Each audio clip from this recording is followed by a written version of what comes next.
All right, joining me now on Inside TBT from Mass Street, the Kansas alumni team, Tyshawn Taylor. Welcome to the show. What's up, brother? Happy to have you here. Happy to talk some TBT and Kansas. Need to get something off my chest, though. I hope it doesn't impact the interview. I went to Uh-oh. Mizzou. I just got to get that Damn. out there, but I needed to tell you that. That's how we starting this thing off. I knew that if I dropped that on you in the middle of the interview, you would maybe not be as trustworthy, you know? Yeah, yeah. I feel it. I feel it. It's all good, man. It's all good. I hate that for you, but it's all good. Sticking with that theme, the Wichita Super Regional is loaded with alumni teams. I'm going to name a few and not even all of them. Kansas alumni, Wichita State, Arkansas, Kansas State, Mizzou, Memphis, Temple, Colorado State. I mean, there's a ton of alumni teams. You've played in TBT before we talk Yeah. Mass Street specifically. How cool is this Super Regional? I think it's really, really cool. I think that it's in Wichita and having, like you said, the Missouri team, the K-State team, the Wichita State team, our team. I think that'll bring a lot of fans. So I think it'll be a packed house for all of the games. Colorado State, I think it'll be good. I'm excited for it. I played in Wichita a couple of years ago, I think, with the self-made team, and so I know the atmosphere is going to be legit, and it'll be fun. It'll be really, really fun and competitive. Like you say, you just named some damn good schools, which I know has some great players play at them. So looking at some of those rosters, I know it's going to be competitive, and so I'm excited about that. So when you look at your team, obviously you got some former teammates, played with Thomas Robinson. I'm expecting him to, be an absolute force in this. But who are some guys on the team that you're most excited to, reunite with, get to play with again, or even for the first time? Well, for sure, T-Rob, that's my boy. Like I've had my best moments in basketball probably beside him. So I'm definitely excited to play with him. We've been trying to get him to play in a couple of other TBTs with us, and he didn't for overseas and basketball purposes. But his schedule worked out this year. The Twins coaching helped us lock it in. So I'm excited to play with T-Rob. I'm excited to get out there with Keith Langford. Just got a chance to play with him a month ago in a charity game, and he looks great. Still the same Keith I remember. So I'm excited to actually get to play with him. Always grew up watching him, a big fan of him, his process and the route he took to be such a legend overseas. So excited about that. And then just to see some of these young guys who are still actively playing now. I still got you. Cool.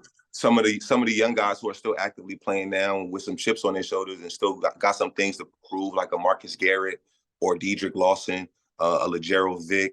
Some of these guys have been playing nonstop basketball since they left Kansas, and a lot of people don't get to see it because it's not on like this huge NBA stage. So I'm excited for them to be able to play in front of their fans and some of their family and get to play on TV. I think being a guy who played in this before, that those couple of weeks where you're getting that TV time and people, it's the only basketball going on. It's fun, especially when you've been playing overseas and you're not getting those text messages after games and things like that because people are on different time. It's an enjoyable couple of weeks. So I'm excited for all of it.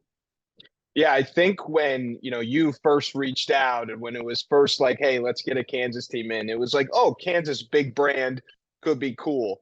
Then it's like, all right, the Morris twins are coaching. That's pretty cool. And now all of a sudden it's like, oh, shit, this is a championship caliber roster here. Do you guys have championship expectations for this team? For sure. I think we want to make it as competitive as possible. We want to start something that we can continue to build off from summer to summer. And I think it's been tough trying to get guys to commit. But I think if we do well and handle this the right way and compete and make it competitive and guys see how the experience is just a dope experience, I think it'll help us, for future summers. But I'm also really excited about the team that we built with this year. Like I said, I just named about 5 or 6 guys that I know for sure are still actively playing, are going to come in the best shape. with great attitudes and want to compete. So I'm excited about that. Like I said off air, I'm probably the only one who's not coming off like the NBA basketball season, just because I haven't played like overseas in the last couple of years. But that's exciting for me because I know I'll be in shape and I know I'll be ready. But to know these guys are, you know, taking it serious and committing to this and wanting to play hard, I'm really excited about it. Yeah, I think the team has a chance to be really good. Obviously, you know, the fans for Kansas basketball travel well. It's a little weird. You're going to be playing, you know, home games in Wichita. You and I both expect the fans to show up. Thinking back to your time at Kansas, is there a game that you remember where you were like, you know, the fans are always crazy, but tonight was just like a different level of Kansas craziness here at Allen Fieldhouse? Yeah, against Missouri, 2012. You Every see, Missouri, did you see I posted that game yesterday? yeah, every Missouri game in KU, every K-State game, they're pretty legit. Like they're pretty legit. Then you'll have like a good Texas team sometime that comes in there and it gets loud. Like I remember my freshman year, Texas was really good and it got super, super loud in there. We played really well as a young team. And it got super loud. Like I said, the Missouri game in 2012 was probably the loudest I've personally heard it as a player. Yeah, but anytime we play Missouri there, anytime we play K-State there, and it's a competitive game where it's not like a blowout or like we're just playing bad. It's usually one of those games where you're just like, damn, like this is crazy. Like I definitely remember moments in that Missouri game where I couldn't hear Coach Self calling plays. Like I had to like look at my teammates and be like, yo, what did he just say? As I'm bringing the ball up, getting pressured by like Phil Pressey, you know, like I'm like, what did he say? Because I couldn't hear it, and yeah, so it's ridiculous, honestly. Even road games, like even like you go to Iowa State, it's a bunch of KU fans there. You go to Oklahoma State or Oklahoma, it's Colorado. When we used to play against Colorado, it would be more KU fans than Colorado fans there. Like you said, they travel well, and in Kansas, you know, from Wichita to freaking Manhattan, wherever, there's gonna be Kansas fans. So you're gonna Yeah. see some Jayhawks in the crowd anywhere in Kansas for sure. Yeah, that's great. I think the crowd's going to be crazy. You mentioned Missouri. We've already mentioned Missouri a lot. The bracket lines up that if Mass Street wins round one and the Show Me Squad wins round one, we'd get a little border war in TBT in round two. I know you're focused on, you know, we are D3, your round one matchup. But in the event that you played the Missouri team, is that something you would be excited about, or it's just another game for you? Absolutely. I absolutely would be excited about it just because, like you said, we're in Kansas. It's going to be a bunch of Kansas-based fans, so I'm sure it'll be evenly split, if not more Missouri fans. So yeah, I'd be excited for that. I'd absolutely be excited for that. I'm not sure what their roster completely looks like, and if it will be a bunch of guys on their team that I personally played against in my time at Missouri. But just anything Kansas, Missouri is going to be fun and competitive, and the fans will love it. We can make something out of it. You know, we can make it a competitive game and just have fun with it. But I'm really scared for this D3 team just because I know we don't know a bunch of the guys and a bunch of the players, so we're gonna have to do a bunch of, you know, our own kind of scouting report on some of these guys.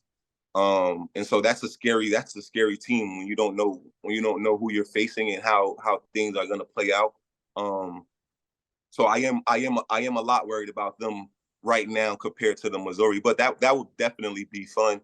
And yeah, when we had that self-made team, we came in and I think we lost the sidelines of cancer when they had Marcus Keene just kind of went crazy on us. But not only that, it was a couple of other guys who we didn't know based off of what school they went to or by name right away, and they came out and played really well, and we weren't ready for that. And so I want to prepare better this time around.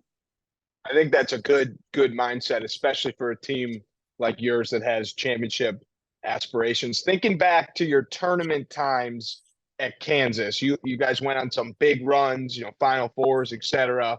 When you were playing in March Madness.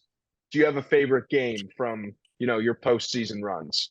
Yeah, absolutely. I got a favorite game from every year probably. Except my sophomore year when we lost in the first round to Northern Iowa. I don't have anything to say about that year, but my freshman year, I played really good against Michigan State in the Sweet 16. We ended up losing to a good Michigan State team, but I played really well. Was excited about that for myself as a freshman, being on that stage. My junior year, I had a few good games. We ended up losing to VCU in the Elite Eight, but I played really well against CJ McCollum and Lehigh that first round. Again, another just kind of like good thing for myself ending the season, even though it wasn't like a great team ending season. And then my last year, that game against North Carolina was probably my best game to get us to the Final Four.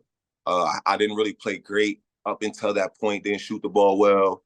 My numbers weren't great. Had a good season, but up until that Elite Eight game, I didn't really play good in the tournament. But that game, I played like really, really good.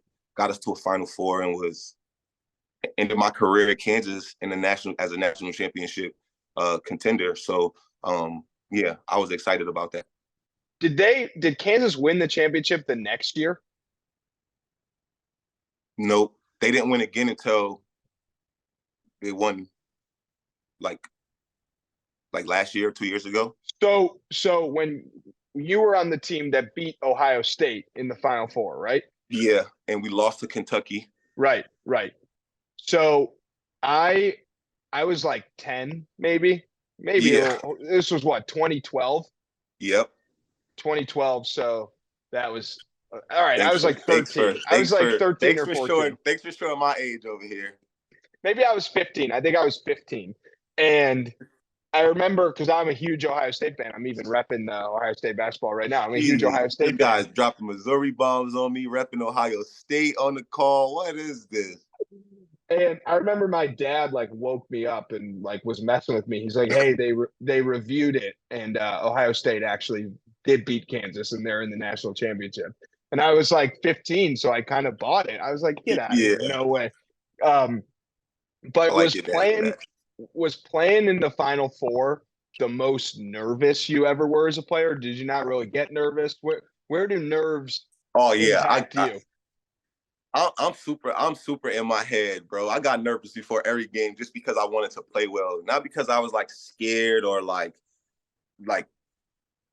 of the moment, but I just always wanted to play well. And I come from a long line of coaches that demanded a lot from us. And so wanting to do the right things and play right, and also wanting to, show people who I am individually. So just trying to, gauge all of that going into a game that means a lot. There's some pressure there. So definitely nerves, but once the ball goes up and you get up and down once or twice, you take one or two shots, that shit goes right away. Then it becomes like riding a bike. Now you're just doing what you know how to do. And the moments don't start to make sense or they don't start to build up or like feel like pressure until you're in the game. Like you're down 5 with a minute left, you got to lock in. Like it's pressure, but there's no room for like thinking about the pressure. You're just thinking about the moment. I got to get a stop. I got to get a bucket. I got to lock my man down. I got to help. I got to make this play. I got to make this shot. So yeah, there's always pressure. There's always nerves, but when you work on it so much and you do it so much and you're in these situations so much, it just starts to feel like a regular day. What's the expression? Pressure makes diamonds or something like that? Yeah. Absolutely. So absolutely. I've asked you a few times to pinpoint specific moments, specific examples. You had some NBA time. So I have kind of a two-part question. The first one is, what's your like go-to NBA story that you tell like at a party and people are like, "Hey, you played in the NBA, like give me a story." And then the second one is, and it could be a combo, like what's the funniest trash talk interaction you had in the NBA? Could be when you were on the bench, it could be you talking, but we'll start with that one. Trash talk moment that sticks out to you from the NBA. Well, I got a chance to play with Kevin Garnett my last season in the NBA. And I think I think anybody will say he's probably top 5 trash talkers in NBA like history. And so like any day with him was just like a regular, like, you just never know, bro. Like, you'd be on his team, we at practice. If you're not on his actual team that you're playing against, you're getting like, he's calling you all type of bums and why you here, like who drafted you, who made this decision to like why are you here, bro? Like, what you doing? Like just regular, like every day. And then you go in the locker room and he like tucking you under his arm. You know what I mean? He's sending you to the store, letting you keep thousands of dollars worth of change and stuff like that. So he was like one of the best vets that I had, but also the like biggest trash talker. And teams hated playing against him, which again, I think that's like like anybody who's played with him or played against him would say you love him on your team, but you hate playing against him. So I've seen him trash talk literally everybody. Like literally everybody, from Kobe to LeBron to like Carmelo. Like, I've literally seen him trash talk every single person in the NBA and them look at him like, bro, this guy's fucking crazy. I think One of the best teammates. I think there's that one story of him where Joakim Noah was like, "Hey man, I had your poster on my wall," and he was like, "I don't give a fuck." Like in the middle of the game. Like, what? Like, why are you talking Yeah. to me? You're not on my team, bro. He was really like that. Like, he was legit really like that. Even when you're on his team, he pushing you in certain ways. Kind of similar to how I like hear stories about, like, I was just watching The Last Dance last night. Just similar ways that like Michael Jordan would try to get like the best out of his teammates in his own way. And he meant well, and I think his teammates knew, but if you wasn't his team or on his team and was around him every day, you wouldn't get it. You'd be like, this guy's a dickhead, you know? But but I mean, I got the most from him as a teammate in my short period of time in the NBA, and even my shortest season with him. I got the most from him of how to be a professional, how to like. I met the guy at 36. He got drafted at 18, so he was in the NBA half. By the time I met him, he was in the NBA half his life. That's all he knew was how to be a professional basketball player. And so, just the way he approached every day and took things serious, and how he just maintained his professionalism that long, was amazing. And he was like, I took the most from him and had the like most real conversations, and so again, that goes back to the second question about like the NBA story that I tell is him, is like regarding him. Like, so I remember going into my second season when we got the trade that we would get Paul Pierce and Kevin Garnett, and so a bunch of guys left, and they invited everybody left on the team to like Malibu to like hang out.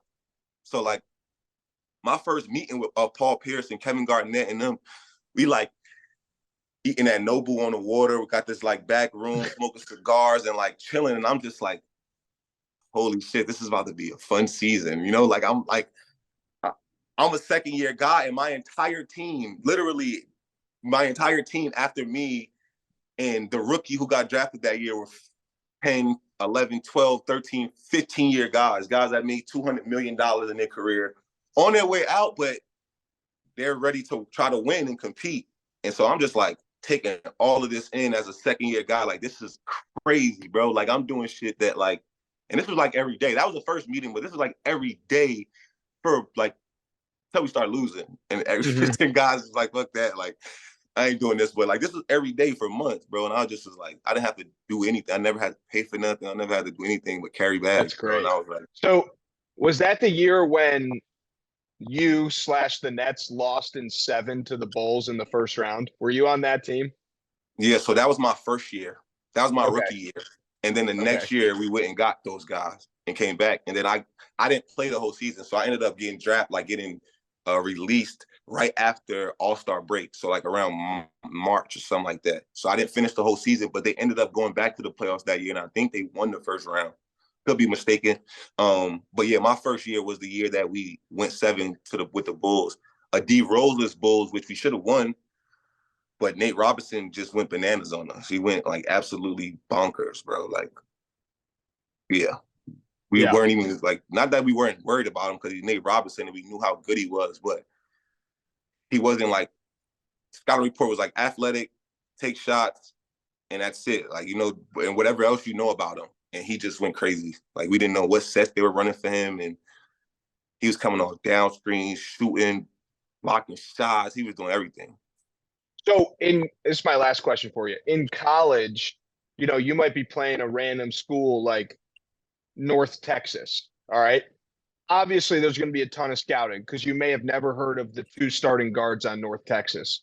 But in the NBA, what's the scouting report look like when you're playing, like LeBron, who everyone knows, or you're playing even like TJ Watson, who like every single starter in the NBA, every single, 1 through 8th man, like you're never going to be in the NBA. And you're like, who is this guy that's scoring 20? Like it's so publicized. What does the Yeah. scouting report look like before a game against a team where you personally know like all 8 guys that are going to be in the game? It's real detailed. It's more like, so like you brought up like a LeBron. So like it's more what he's doing off the set. So like LeBron likes to come off this downscreen. So as he's coming off this downscreen, let's give him a quick bump and let the guy get through. So it's not more about what to do once he get it, but like how to maybe stop him from getting it or pushing him out further from getting it. Or like if we want to double team, hey, when he catches it, make sure you send him left because that's the way the double team coming. If he gets middle, we're done, type of thing. So it's more about what we want to do based off of what we know he is, like how we want to guard him based off what we know he is. And like a CJ Washington, it's the same. Like I played with CJ, so CJ, if I'm not mistaken, was really good shooting like his pull-ups going left, but attacking going right. So it would be like that thing. Like if he's coming off the ball screen going left, we got to go over because he wants to shoot it. But if he's going off a ball screen going right, we can get under, quick under, because he still can shoot it. But we want to make sure that we get under and to him because he likes to drive more going right. So it'd be more like detail. Like I always got a kick out of getting other team scouting report and looking at what they would say about me. Like I always got a kick out of doing that. And so I would always like, if I got a teammate on like an old friend on the other team, or like I would always ask like, what's the scouting report? Like what they saying about me? Because I would always want to know what other teams, like how they're trying to guard me. And my thing was just like he's super fast, so we're going under all ball screens. And he's athletic. He's gonna play defense. He's gonna run in the passing lane and things like that. So I always got a kick out of like trying to see that and know that. So preparing for the next game or the next matchup, I know, okay, he's going under the screen. So I'm gonna tell my big, I don't like to shoot. So I'm gonna tell my big to rescreen.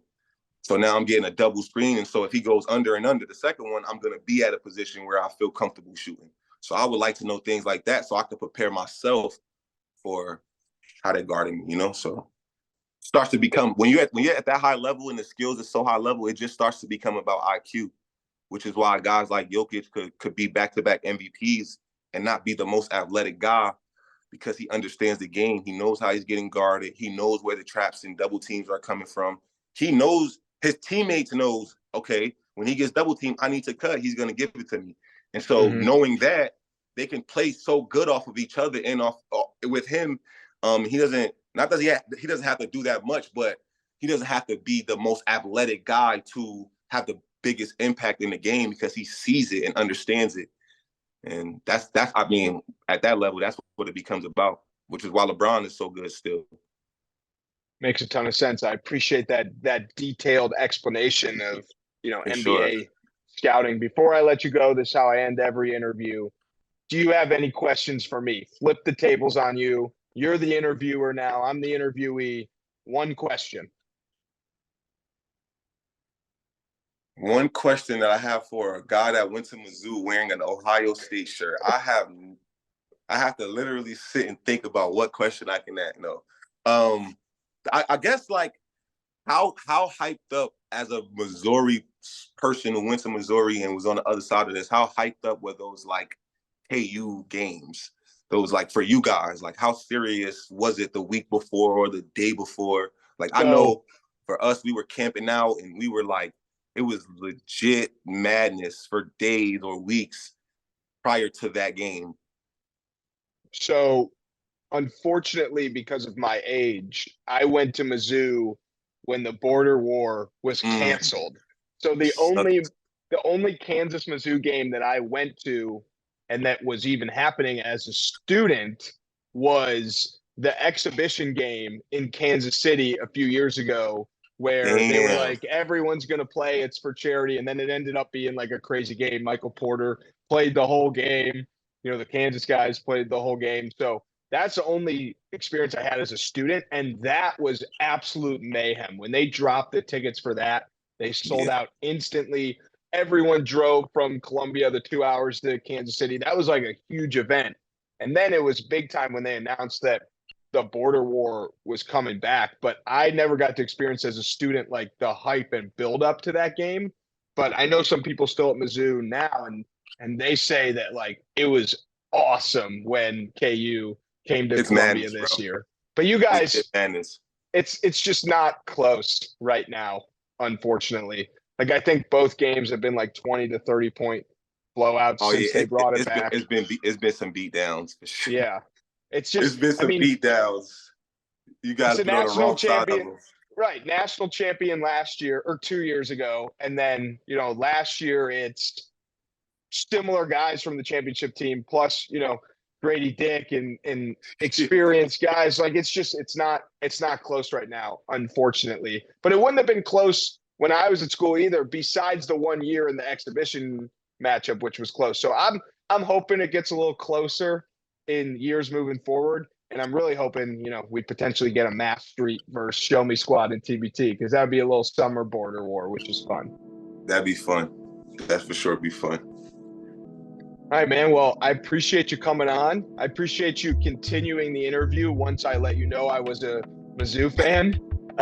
Looking forward to, hanging, watching you guys play in Wichita. And, you're welcome to come back on the show whenever you want. For sure, brother. Appreciate you, man. Thank you. Thank you.